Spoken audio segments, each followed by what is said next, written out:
Morning বন্ধুরা, সবাই কেমন আছো? আশা করি সবাই খুব ভালো আছো। আর এখন বাজে সকাল 8:42। মিষ্টিকে স্কুলে দিয়ে এলাম। আর এই ঘরে এসেছি সকালবেলা, এই ঘরে বসতে আমার খুব ভালো লাগে। অবশ্য সাথে এক গ্লাস চাও নিয়ে এসেছি। চলো চা খাবো। আর তার আগে তোমাদের সাথে ভিডিওটা শুরু করলাম। আর আজকে প্রচুর কাচবো, কেননা খুব সুন্দর রোদ উঠেছে। এই দেখো, এখন অবশ্য একটু আবার কমে গেছে রোদটা, তোমাদের যখন দেখাচ্ছি। তবে রোদ উঠেছে, প্রচুর কড়া রোদ। আর আজকে আমার প্রচুর কাছাকাছি আছে। কদিন ধরে তো কেচেইছি, কিন্তু আবার জমে গেছে। চলো, কদিন ধরেই কাটছি, কিন্তু তাও আবার জমে যায় কি করে। আর রান্না করব আজকে, দেখি কি রান্না করি। ইলিশ মাছ আছে ফ্রিজে, তাই ভাবি ইলিশ মাছগুলো করে ফেলি। কেননা দু এক পিস আর রেখে কি হবে, ওগুলো একবারে আজকে করে নেবো। আজকে একটা রান্না শিখেছি সেদিনকে, কি বেশ ইলিশের তেল ঝোল। কোনো দিন করিনি সেটা, সর্ষে দিয়ে আর বেগুন দিয়েই আমি ইলিশ মাছ করি, আর ইলিশ মাছ ভাজা। তবে এই ফ্যানটার আবার আওয়াজ হচ্ছে। তবে ইলিশ মাছ ভাজাটাই বেশি ভালো লাগে আমার সব কিছুর থেকে। কাঁচা লঙ্কা দিয়ে গরম গরম ইলিশ মাছের তেল আর ইলিশ মাছ ভাজা, তাই তো। চলো তাহলে আজকে ইলিশের তেল ঝোল না তেল ঝাল ওইটা করবো। আর একটু বেরোনো আছে, তাহলে স্নান পুজো করে নিই, মাছটা ফ্রিজ থেকে বের করি। তারপরে আবার তোমাদের সাথে স্নান করে উঠে ঠাকুর ঘরে যাবো, যখন আবার দেখা হবে। ঠিক আছে, চলো টাকা আমার সাথে চাটা খেয়ে নিই, চাটা ঠান্ডা হয়ে যাচ্ছে। আজ প্রচুর কাছাকাছি করবো ভেবেছিলাম, কিন্তু পারলাম না। এই দেখো সব রেখে দিয়েছি। আমাদের বাথরুমে ড্রেনে কি পড়েছে জানি না, জল আটকে যাচ্ছে, তাই মেশিনে আজ কাচতে পারলাম না। জলটা তো বাথরুম দিয়েই যায়, তাই হাতে যতটা পারলাম অল্প অল্প জল খরচা করে করে কাচলাম। কিন্তু রোদ দেখে আর থাকতেও পাচ্ছি না না কেচে। চলো এগুলো মেলে দিই, তারপরে পুজো দেব। ছাদে যাব তো, জামা কাপড়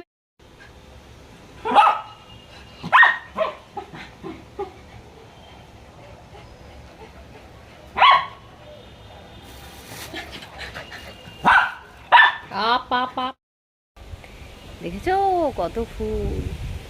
আর এই নয়নতারাটা তো তোমাদের বলি না, কি ভালো হয়, দেখো কত হয়েছে। চলো জামা কাপড়গুলো মেলে নিই। এই ফুলগুলো সব একসাথে হয়েছে আজকে গো, দারুণ লাগছে।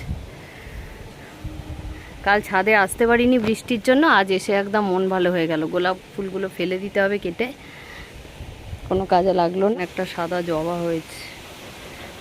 আজ প্রচণ্ড হাওয়া দিচ্ছে, এই দেখো আবার কেমন মেঘমেঘ করছে দেখেছো, কিন্তু শেষে গিয়ে কিন্তু আর বৃষ্টি হয়নি। আজকে প্রচুর রোদ উঠেছিল বেলার দিকে। আর পরে কেচে আমার মনে হচ্ছিল কেচে আমি ভুল করিনি, একদম ঠিক কাজ করেছি। আর মেয়ের ড্রেসটা শুকোনো খুব দরকার ছিল, সেটা শুকিয়ে গেছে। আর নাইটিগুলো তো সুতির, এগুলো শুকাবেই। তবে আজকে আমার আর আমার মেয়ের জামা কাপড়ই কেচেছি, আর কিচ্ছু কাচিনি, অল্প করেই কেচেছি যতটা পেরেছি। যাক, শুকিয়েও গেছে। চলো, পুজো হয়ে গেছে, এগুলো মেলে দিলাম। এবার নিচে যাব, রান্না করব। মাছটা তো ফ্রিজ থেকে বের করে রেখে এসেছি, গিয়ে রান্নাটা বসিয়ে দেব, তারপরে আবার স্কুল যাব। হ্যাঁ বলো, কী হয়েছে বলো, বলো বলো কী হয়েছে, কি হলো, কি তোর কী হয়েছে, কি? চলো, জামা কাপড় মেলা হয়ে গেল। রোদটা তো আছে এখনও, জানি না বাবা, অনেক চিপে টিপে মেলে গেলাম। ক্লিপ দিয়ে দিলাম, হাওয়া দিচ্ছে প্রচুর, জামা কাপড় উড়ে যাবে। আর উড়ে এমন এমন জায়গায় পড়বে আর তোলা যাবে না, জানো তো। কোথায় পড়বে জানো উড়ে? এই দেখো, ওড়ার আগেই তোমাদের দেখিয়ে দিই। তোমাদের আর কে আনবে বলো। আর আমার এই গাছটা একটু দেখি, কি গাছ হচ্ছে গো লঙ্কার দানা ফেলে? লঙ্কা গাছে কি আদৌ হচ্ছে? কি এর মতো লাগছে, ওই কাঁচা হলুদ গাছের মতো। জানি না বাবা, যা পারে হোক। আর আজকের অপরাজিতা ফুল হয়নি, তবে এই গাছটা বেশ নয়নতারা হয়েছে। না চলো, গল্প দিতেই তো আমার দেরি হয়ে যাবে। আর এই যে বন্ধুরা, আমার পুজো হয়ে গেল, আজ তো বৃহস্পতিবার। আর আজকের গাছ থেকেই একটা লাল টকটকে জবা ফুল মা লক্ষ্মীর ঘটে দিয়েছি। কি ভালো লাগছে বলো। গতকাল ফুলের দোকানে পদ্ম ফুল পাইনি, আমিই গেছিলাম কিনতে, আর চেয়েও ছিলাম কিন্তু ছিল না। আর সাদা জবাগুলো লোকনাথ বাবাকে আর গুরুদেবকে বেশ রোজ দিতে ভালো লাগে। আর সব ঠাকুরের জন্য এই যে মালা নিয়ে এসেছি, এগুলোই ভালো গো, কি সুন্দর দেখো। আর মা লক্ষ্মী নারায়ণকেও দুটো মালা জুড়ে দিয়েছি। চলো তাহলে এবার রান্নাঘরে যাওয়া যাক। তোমাদের বললাম আজ ইলিশ মাছ করব, আর এই যে দুটো মাছই দেখো, পেটে ডিম আছে, ও দুটো ভাজা করছি। আর এই যে ইলিশ মাছের তেল ঝাল করেছি।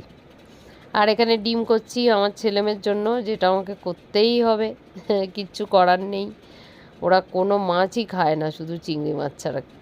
এতে আমার খুব খারাপও লাগে, আমরা কত রকম মাছ খাই, ওরা খায় না। আর তারপরেই বেরিয়ে পড়েছি তোমাদের দাদার সাথে। আজ একটু যাব সাইবার ক্যাফেতে, কেননা আমাদের ওই আয়ুষ্মান ভারত কার্ডটার জন্য একটুখানি যেতে বলেছে। তাই দেখি কি হয়, ভিড় না থাকলে কাজটা সেরেই আসবো। আর তারপরে দেখো সন্ধে হয়ে গেছে। গুড ইভিনিং সবাইকে। আজ ব্লিঙ্কিটে অর্ডার দেওয়া হয়েছিল কি তোমাদের, চলো ঘরে গিয়ে তারপর দেখাই। এই দেখো মিষ্টি তো এটা অর্ডার দিল, কুরকুরেটা, এই কুরকুরেটা আমরা খাইনি, অরেঞ্জটাই খাই মাঝে মাঝে, একদমই যেটা ভালো না। আর এখানে হচ্ছে লাড্ডু, কেশর লাড্ডুটা খুঁজছিলাম কিন্তু সেটা আজকে নেই। এটা কিসের লাড্ডু বলো তো, মুগের লাড্ডুটাও ভালো লাগে, কিন্তু এটা হচ্ছে বেসনের লাড্ডু। সত্যি বলবো কোনোদিন কিন্তু আমি এটা অর্ডারই দিই না, আজকে দিয়ে ঠকিনি। বেশ সুন্দর খেতে, আর এলাচের গন্ধটা আছে বলে আরও ভালো লাগছিল। আর সবচেয়ে আরও ভালো লাগলো কেন, লাড্ডু একটু মিষ্টি তো বেশ, মানে লাড্ডুতে একটু বেশিই মিষ্টি হয়, কিন্তু এই বেসনের লাড্ডুটাতে মিষ্টিটা কিন্তু খুব যে একদম গা গোলাচ্ছে খেয়ে এরকম না। আমি তো মিষ্টি প্রেমী মানুষ, কিন্তু তাও আমার তো ভালো লাগবেই। তোমাদের দাদাও বললো যে খুব একটা মিষ্টি নেই, মানে খুব যে খেয়ে গা গোলাচ্ছে, দুটো খাওয়াই যায়। আর খুব সুন্দর ঘিয়েরও গন্ধ, এলাচেরও গন্ধ। চলো তাহলে আজকের আমাদের সন্ধ্যের টিফিনটা সুন্দর হলো তো। আর এই যে কুরকুরেটাও কিন্তু বেশ ভালো লাগলো। এবারে বেরোবো, মিঠির কয়েকটা প্রিন্ট আউট করা আছে, এই যে আমরা তিনজন তিনটে নিয়ে নিয়েছি। চলো এবারে যাওয়া যাক, আবার পরে বাজারে গিয়ে তোমাদের সাথে দেখা হবে।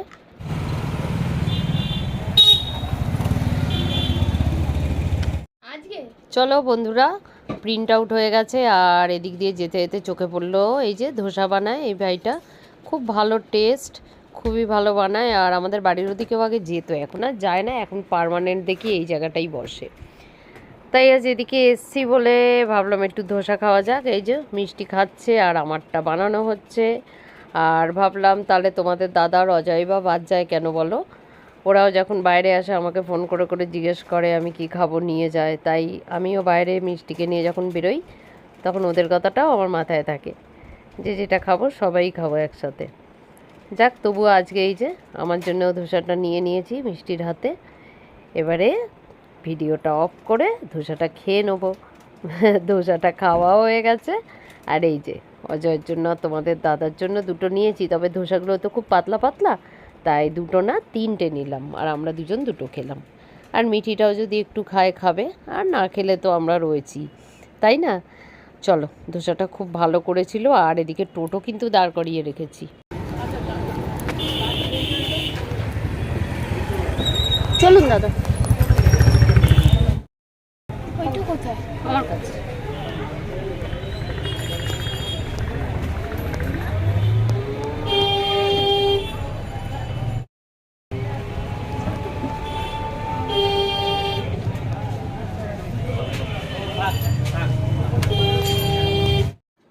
এখানে একটা শিব দুর্গার মন্দির আছে আমাদের বাড়িপুর স্টেশনের কাছে, জানো তো, পাশে। কিন্তু একটু ভিডিও করব, এইদিকে বসেছি তো তাই ঠিক দেখাতে পারলাম না। চলো বন্ধুরা, তাহলে এবার বাড়ি ফিরে এসেছি, আর ওরা সবাই ডিনার করছে। আজকের ভিডিওটা তাহলে এখানেই শেষ করলাম। Tata, good night.